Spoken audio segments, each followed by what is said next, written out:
Recording. Today is Wednesday, May 9th of 2018. Brandy and I are at the Houston FBI. 1 Justice Park Drive. Brandy, we were making a video last night at the house, and we made 2 and we stopped off. Let's now continue with this at the FBI to place it on official notice. We're going to do our food and water strike protest here against Judge John Phillips of the 314 Judicial District Court for cause number 2017-02-559J for fraud upon the court, as well as a number of other crimes he has committed. And for the viewer, there's a case called Pratt versus Taylor, United States Supreme Court decision construing this statute that the judge has violated. It only the only material difference in that statute with its counterpart, Title 42, United States Code Section 1983, which is a vehicle for cause of action for deprivations of rights secured by the federal Constitution. Again, its counterpart makes it a crime for Judge Phillips to deprive us of a fundamental liberty interest in the upbringing, management, companionship of our child. If he acts under color of law, which a judge does, and he intentionally, willfully deprives us of a right constitutionally recognized. And in a landmark case, the Supreme Court has made clear that such a liberty interest exists, fundamental in the upbringing of our child, Caden. So, Brandy, now, when you appeared in court on May 23, I believe that fell on a Monday of 2017, you met your lawyer for the first time, and I met my lawyer for the first time.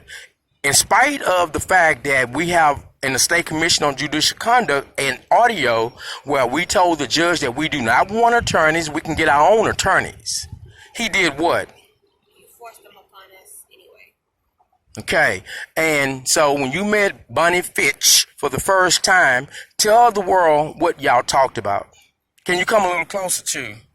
That's good. We first started talking about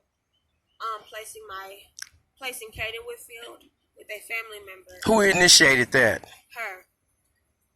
Okay, go ahead. And she said that she was going to get my baby placed with my cousin Victoria. And we go up to see the judge. Let me interrupt you just for a second, because there are some details that's important. Do you recall when because I was with you, first met her, do you recall whether or not I tried to talk to her? Yes. Tell the world what happened with that. She was saying she didn't want to talk to you and was kind of shooting you off, and she just wanted to talk to me. Okay, continue. And we also talked, once we got up to see the judge, she never mentioned anything about placing my baby with my cousin. Let me back you up. Fine. In detail, what did y'all talk about in addition to her wanting to assist you as your attorney get our child, for some reason, placed with a family member instead of with you or myself? And you stated how she treated me. Was I rude to her in any way? No. Okay, now, did y'all discuss the facts of the case, what happened at the hospital? No. So she didn't discuss that with you? Never, ever. Even after her being my attorney, she never said anything. Did she ask you, did she inform you that you had a right to a trial by jury? No. Did you become aware at any time that you had a right to a trial by jury? Yes, and we asked her. We left voice messages. She doesn't return calls. Okay, when did you tell her, specifically, if you can, tell the world, when did you bring to her attention that you wanted a jury trial and left voicemail to her to withdraw as your attorney? I'm not sure what specific time. Was it this year or last year? Last year. So you have a number of voicemails to her recorded on your phone and my phone I did it and you did in your own words, told her to withdraw and you want to try by jury. And what did she, now let's go back to where you were. In court. So she just stood in court, and how did she represent you? She didn't object to anything. She never got my side of the story to tell the judge. She said nothing. She said absolutely nothing. And you told the judge that you didn't want an attorney. Yes.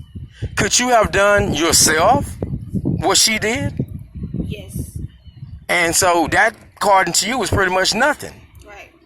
So, I mean, Brandy, we have a thing called a contest. That's what trials are. There's a dispute. So one side is saying something, and the other side is saying something different.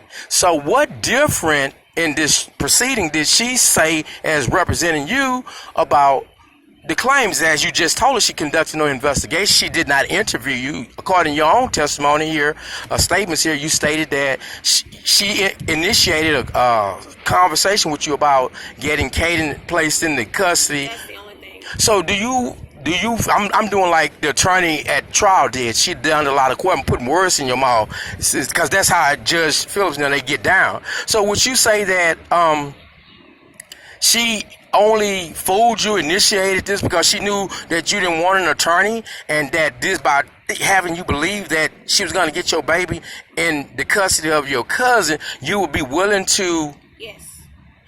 Work with her. Yes. And so you did work with her. So you went in there and you was expecting someone to stand up for me, or at least tell my side of the story, or... Now, attorneys really don't, unless they doing leading question, tell your side of the story. They ask you questions, let you tell your own side of the story. They pretty much set a predicate such as to who, what, when, where, why, and how, and then they set the stage and let you, when you are talking, when an attorney asks you a question, you don't look at the attorney. You turn to either the judge or to the jury and you respond. So, of course, you didn't know that. Now, she, according to you, never... So she pretty much don't know anything that happened at the hospital unless she read the affidavit, because the petition is boilerplate. Those are petitions, if you get them, they all read the same. You get Harris County Attorney's petition to terminate family child termination right, they all read the same. They're what we call boilerplate, and they're not sworn to. So without a separate affidavit from either someone at the hospital that purports to have been a witness, then there's no cause of action for child abuse against you. The affidavit in this case is what we call an affidavit of removal. It bestows limited jurisdiction in a court for purposes of determining, giving the court power to hear that the child at the time he was removed or she was removed had faced imminent danger to his or her health or safety. That has to be established through an affidavit of removal. Now, the affidavit of removal doesn't bring any allegations against you. Did you know that? Yes. It didn't say anything about me, but yet they refused to give me my child. Did you ask the judge that he release your baby to you? Yes, sir. What did he tell you? Yes. Okay, that's fine. What did he tell you? No, he didn't say nothing. He did. He's on audio. I was recording him. I didn't hear him say nothing. What he said? He said we'll get into that, but right now I'm just trying to find out if you can afford to hire an attorney. Y'all have the funds. But as you just told the world, you told him you didn't want an attorney. And he said, I know you told me that you didn't want an attorney, but I'm gonna give you one anyway. And so he gave you an attorney. Did this attorney file for you a jury demand? No. Did she tell you need to pay jury fee? No. Did she tell you that you had a right to have a trial by jury? No. But who informed you of this right? Was it your husband? I was just going to say you. Okay. And so you then, last year, timely, tried to get her to... Okay. Now, let's see. Is there anything that else might need to be added? Let me grab the affidavit, and because so you've already stated you want a trial by jury. Did Bonnie call any witnesses on your behalf, such as myself, your mom, sisters, or anybody, any doctors?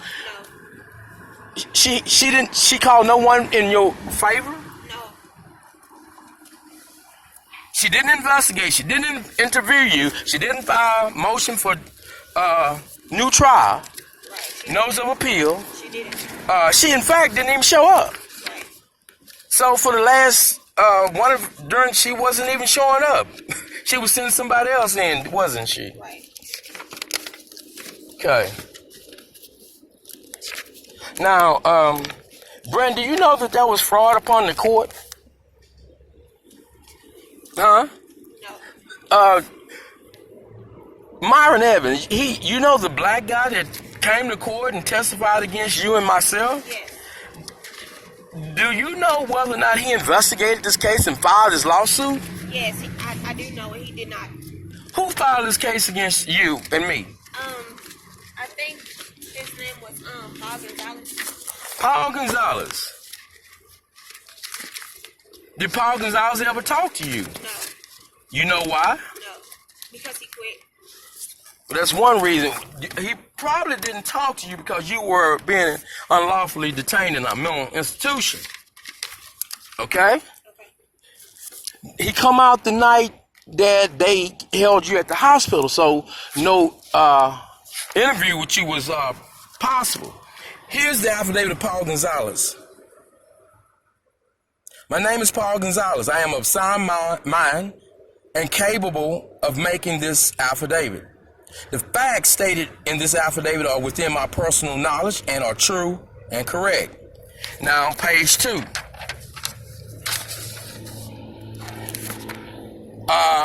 Facts necessitating removal of the child. I have made reasonable efforts under the circumstances to prevent removal of the child. But considering the immediate needs to protect the child, removal of the child is necessary. Present referral or allegation. On May 6, 2017, the Texas Department of Family and Protective Services, hereinafter TDLPS, the agency, and/or the department, received a referral alleging physical abuse of 8-month-old child, Caden Whitfield, by not his mother, but by his father, Ronald Whitfield. It is alleged that on May 6, 2017, Mother Brandy Charles arrived at the Memorial Hermann Hospital complaining of tooth pain. Brandy, if you hear anything that seems untrue, stop me and talk on that. Other than me saying by not mother, but by father. Now, Mother Brandy Charles arrived at Memorial Hermann Hospital complaining of tooth pain and told staff that she was having significant mental health issues, including hearing voices that were telling her to kill herself.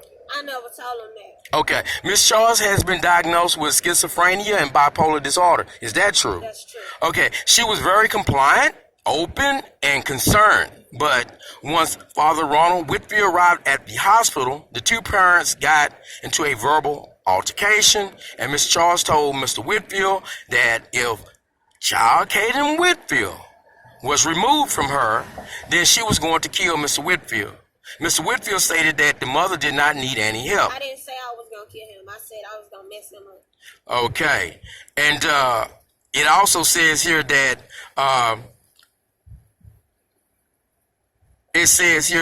once Father Ronald Whitfield arrived at the hospital, the two parents got into a verbal altercation. Is that true?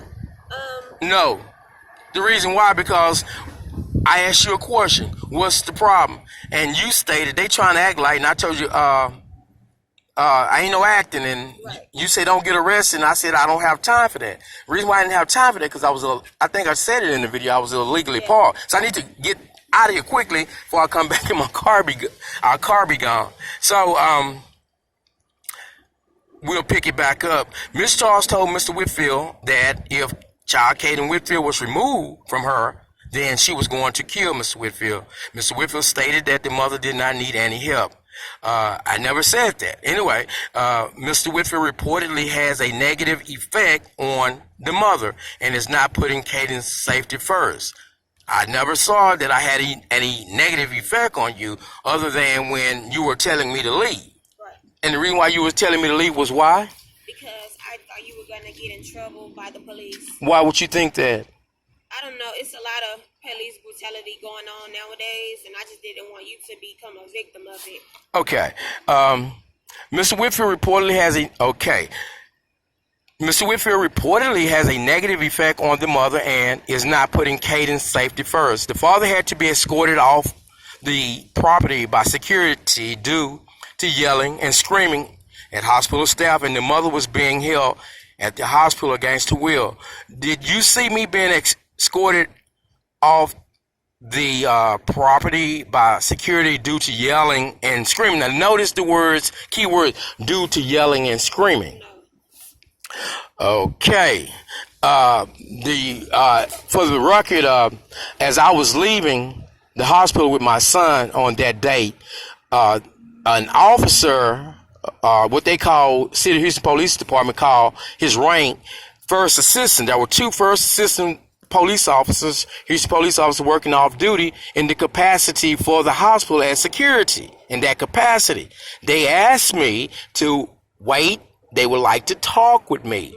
And this is owing to when I came to the hospital, when I asked why, what was the problem and why you were being held. When you see the woman in the video look down and not answer my question, saying I'm going to need, obviously she was calling for HPD to come to intimidate me. That could be the only reason, I think. Because who else called security? Why would they come? That was already security there. And none of these security police officers that they claim appeared at the court, or did they not? I don't think that was that. Well, right. We have the record. Mr. Whitfield stated that he was a lawyer and knew the president. Did you hear me at any time? No. Okay. While the father was screaming and ranting, he was observed holding Caden incorrectly on his arm. Did you observe that? No. Okay, he was instructed to place Caden in the car seat before he dropped the child, and he did, but did not strap the child in the car seat. Did you observe that? No. Okay, he then picked up the car seat and began swinging it around while still yelling and screaming. Did you observe that? No. You're a witness, right? So you could have appeared in court, had your attorney ask you about what I'm doing, and you could have stated what you're stating now before a jury. Okay, or at the show cause hearing. The outcome would have had to been different then. You can clearly see in the video that Caden was strapped in. Yes, if you pause the video, you will see that Caden was strapped in his car seat. Now, Mr. Whitfield, stated he was a lawyer. Okay, we read that. He was instructed. Okay, we read that. The wind is blowing. The wind is blowing. So this is going to create, let me just hold one page, I guess. Read it from the phone. He then picked up the car seat and began swinging it around while still yelling and screaming. There are concerns about the father's mental health. So in order for them to say that there are concerns about the father's mental health, they had to do what? Or they are doing what? Okay, you just read what preceded what I just said. Let me pay attention to what we're doing here. They said that Mr. Whitfield stated he was a lawyer and knew the president. Who does that? Now, follow what we're doing. While the father was screaming and ranting, he was observed holding Caden incorrectly on his arm. He was instructed to place Caden in the car seat before he dropped the child. And he did, but he did not strap the child in the car seat.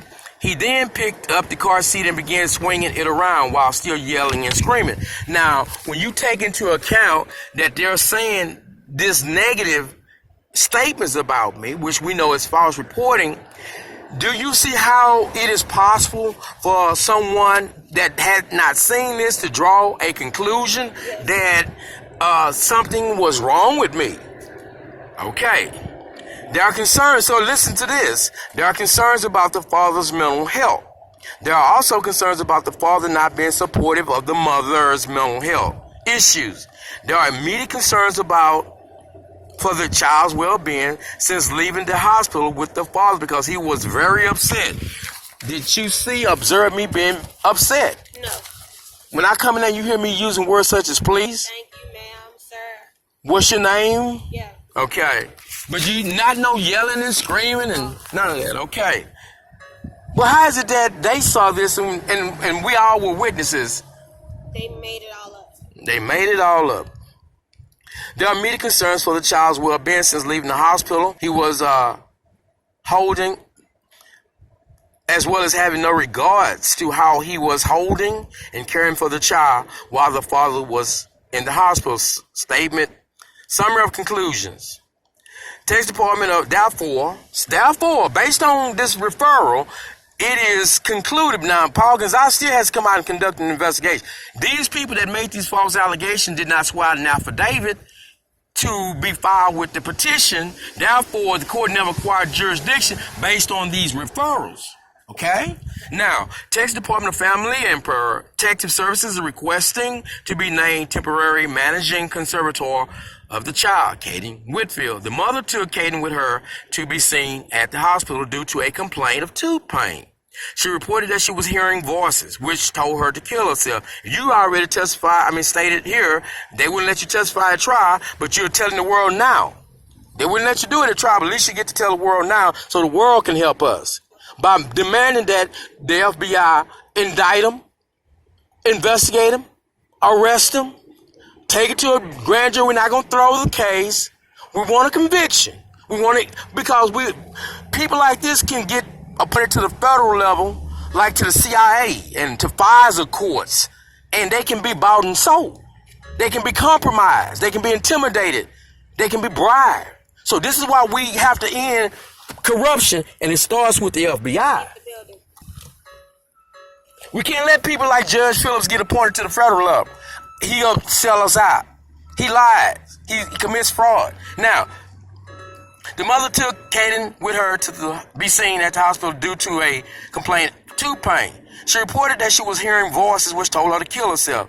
Brandy has reported to the world that's not true. The decision was made for the mother to be involuntarily admitted to a psychiatric hospital. And that part is right, not to the government, Harris County Psychiatric Center, where the taxpayer paid for it, but where the taxpayer of Harris County foots the bill, but let Obamacare pay for it, which is one of the reasons why President Trump is against Obamacare. It is unworkable, and it allows a lot of fraud such as this to cost the taxpayer billions of dollars every year, and nothing's been done about it. Billions of dollars every year. Fraud upon the court through healthcare fraud. Obamacare. Replace it.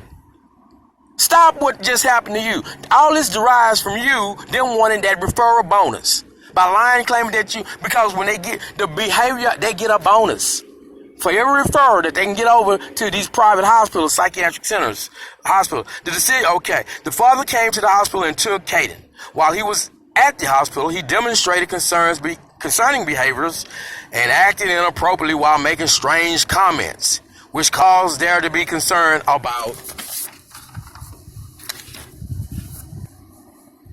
Okay, same page. I know why I put it there because I made notes. His mental health and for the well-being of the baby and his care. The father admits that he too has heard voices in the past, as well as been diagnosed with schizophrenia and is not taking medication. I admit it, and Paul Gonzalez laughed with me too. When in prison on a food and water strike, they asked me, do you hear voices? And I said to myself, did she just ask me, do you hear voices? And I looked her straight in the eye, but before I responded, then I looked her straight in the eyes and I said, yes, ma'am. And then I said to myself, I hear cats, dogs, I hear you, and anything else that everybody else hear. Of course I hear voices. Okay, was I being sarcastic? Yes. Has that got me in trouble? Yes. Because now I'm labeled as paranoid schizophrenia. Okay, the father admits that the agency offered the father the option to place Kaden in a parental care child safety placement, but the father refused to provide an appropriate caregiver at the time. That's not true. It's true in part. See, who did God give Kaden to, Brandy, to raise up? Us. Did he give him to my mama? Did he give him to my daddy? Did he give him to your mom and your dad? Or anyone else? He gave him to who? Me and you. So therefore, since he had been in our care and custody, he had never been outside of our what? Our sight. My child has never even had a cold. He's always been to all his appointments. Yes. We had a working relationship at the wherever we was taking him, Martin Luther King and wherever else we took him. He was fed on the daily. He was washed on the daily. His hair comb was daily. We showed him plenty of attention. My child was happy. Okay. We just, cause this phone gonna stop recording, we want to get inside the FBI and let them know we finna what day this food strike, cause if they're gonna protect Judge Phillips, then we'll let the world demand. So, Brandy, when we go on a food strike, do you know any other way of getting Caden back? Did we not try the court system? We did. What did the judge? You told us that judge won't let you speak. He don't let us tell a story. Only thing we could do was answer the prosecutor's questions. We can't say anything extra. He didn't let us present the video footage of the incident. He only took the hospital's words over ours. And over ours. We never got to speak. Go ahead. And we just didn't have a fair fighting chance all year. So therefore, the whole story is one side. Let's talk about. Didn't you not go out on Gessner or Airport and complete family classes over there? Yes. You did? Yes. And you're going to get your certificate, aren't you? Right. They didn't mail it to you, did you? No. You have an idea why? No. Okay, now that was another counseling similar to what you did. Did you not? You had 12 classes. Did not we get this woman to admit, and I recorded her on the phone, that you completed them classes, right? But once we called Savannah Johnson, that changed, didn't it? That you didn't complete it. Did the judge ever tell you in open court that you had to do any family, anything order to get what you needed to do to get your baby back? No. So he did, in fact, render and sign and rendered an order filed with the clerk. But did at any time you receive any certified mail from the United States Postal Officer or from a constable or deputy sheriff issuing it to you, telling you what you had to do to get your child back, even if the court had jurisdiction? No. Who told you about family plannings and classes? CPS. Is CPS a court? No. Is Savannah a court? No. Is she a judge? No. Who is the judge in this case? Judge Phillips. And do you know who the clerk is? Rachel. No, is she the clerk? She's the prosecutor, Harris County Assistant. I don't know the clerk. Okay. You didn't get, because that would be a record of it. That would be either a citation that this order had been delivered to you by a constable or anyone else authorized by law to serve the order. It is the order that makes you binding, not what somebody tells you. The judge said you got to, that's hearsay. Until the judge tell you about these classes, and by written, either he can do it in one or two ways. He can do it in open court, and even if he does it orally, it's not binding because it has to be in writing. Now, on Mason, now here's the investigation. Wait a minute, Brandon. Let's talk about Myron Evans. Did we talk about him? Did he investigate this case? No, but he went in court and said he did. What did he? Oh, he did. Did he also say that him and the prosecutor Rachel Johnson, didn't they not commit fraud on the court by stating that they could not find our marriage license? Right. Brandon, when were we married? July 6, 2016. Think again. Was it June? June 6, 2016. Okay. Also, when was Caden born? August 24th, 2016. So would you say Caden was born after or before we were married? After. Caden was born after? Yes. Okay, I need you to think. Okay, you're right. He was born after we were married. I'm about to mess up. So do you not understand so let me tell you, the law says that because we were married at the time that Caden was born, and my name also, it's two ways here that I can establish Caden is my son, because we were married before he was born, like 79 days before he was born. We were married at the courthouse, and there's a record of that. Now, the day after the trial, May 24th, the day I turned 51, we went over to the Harris County courthouse and clerk's office and obtained a copy of that record that we were married, and we filed it, caused it to be filed in the First Court of Appeals in cause number 01-17-00369-CV. Now, here's the investigation of Paul Gonzalez. On May 7, 2017, Brandon, why is that car there? Can you go see right quick while I read this? On May 7, 2017, TDLPS investigator Paul Gonzalez conducted a home visit to Caden Whitfield and his father at their residence of that address. Mr. Whitfield granted me permission to enter his home, accompanied by law enforcement. The father showed me Caden's crib and baby food. A large toolbox on the floor in the dining room area, which presented difficulty walking through the home. Mr. Whitfield moved his toolbox and placed it out of the way. No other safety or health hazards were observed. On May 7th, this is Paul Gonzalez's own words. That other portion in the affidavit here, that's not his words. That's the county attorney's words. Where it says investigation and where it says in quotation, those are supposed to be Paul Gonzalez's words in quotation. But this investigation, this is the authority that gives, this, based on what we finna read here, determines whether or not he could remove Caden from the house and whether or not the court retains jurisdiction. This affidavit is going to determine whether or not the jurisdiction remains in the court based on